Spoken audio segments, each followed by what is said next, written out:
د پاک حریم څخه ساتنه کوي.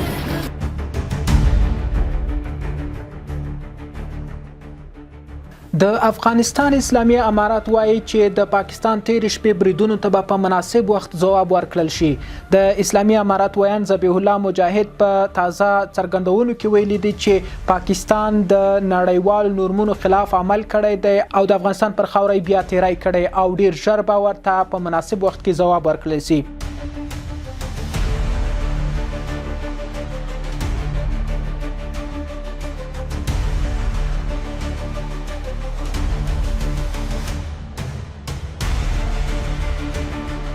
دغه بریدونه چې د پکتیکا، خوست او کونړ ولایتونو کې ترسره شول پکې 14 کسانو ته مرګ ژوبله اوښتې ده.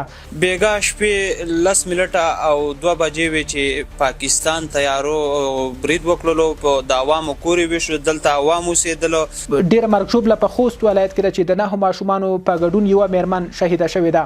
وروره په 100 مترۍ، په 20 مترۍ، په 10 مترۍ، په 15 مترۍ کې در سره د ملي دفاع وزارت سرباز در سره پروت دی، خو هغه ووله. ګڼ شمېر افغانانو دغه برید ته توند غبرګون ښودلی دی او ډاډ یې ورکړی چې هر وخت پرې حکومت غږ وکړي دوی به د خپلې خاورې څخه په کلکه او په میړانه ساتنه وکړي. تر دې وړاندې دفاع وزارت ویلي که چیرې پاکستان برید وکړي نو دوی به ورته داسې ځواب ورکړي چې د سیمې هیوادونه ورته هم حیران شي. دا ځوانان به د افغانستان د پاک حریم څخه ساتنه کوي. پاکستان ورځ تر بلې د سیمې په کچه جنایتونه کوي، نه یوازې دا چې پر افغان خاورې تیری کوي بلکې په پاکستان کې دننه افغانانو سره روان ظلم یې هم نړیوال حیران کړي دي.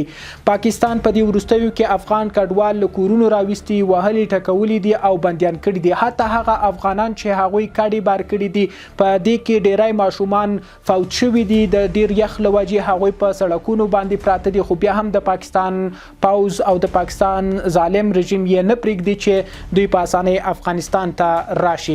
د پاکستان دغه جنایتونو ته نړیوال بشري بنسټونه ولې خاموشه دي او دوی په دې تړاو ولې اقدامات نه کوي؟ که څه هم بار بار راپورونه ورکړل شوي چې پاکستان د افغان کډوالو سره سخت ظلمونه روان کړي دي، خو ولې بیا هم پاکستان له دغه څه خلاص نه دی اخیستی او دې لړۍ ته دوام ورکړی؟ وروستۍ کې د افغانانو جذبه او احساسات تر دې حده راغلي چې هر افغان له خپل فیسبوک ادرسه د خپل ځان د چمتووالي خبر ورکړی. ستاسو په نظر پاکستان ته باید څه ډول ځواب ورکړل شي؟